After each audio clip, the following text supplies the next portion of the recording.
Homiladorlikka birinchi trimestrida qanday vitaminlar iste'mol qilish kerak? Siz hayz kuningizdan o'tdingiz, homiladorligingizni test qilib bildingiz va o'zi tekshiruvga borishingiz kerak. O'zida homila ko'rindimi? Vitaminlar iste'mol qilishingiz kerak. Ko'pchilik aytishi mumkin, oldingi paytda biz masalan hech qanday dorilar ichmasdan o'zimiz 5 ta 6 ta tug'ganmiz deyishi mumkin, lekin u paytda tabiiy narsalar ko'p bo'lgan, harakat ko'p bo'lgan. Sun'iy narsalar iste'mol qilishmagan. Hozirgi kunda qaysidir mevani yeyman desangiz ham, bularda ham xohlaysizmi yo'qmi ximiya bor. Qurtlarga dorilashadi, boshqa qilishadi.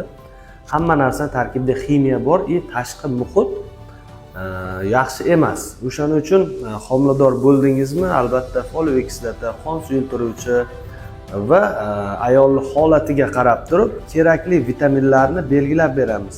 Albatta bu homila yaxshi rivojlanishi uchun va tushib qolmasligi uchun juda foydali mahsulotlar hisoblanadi.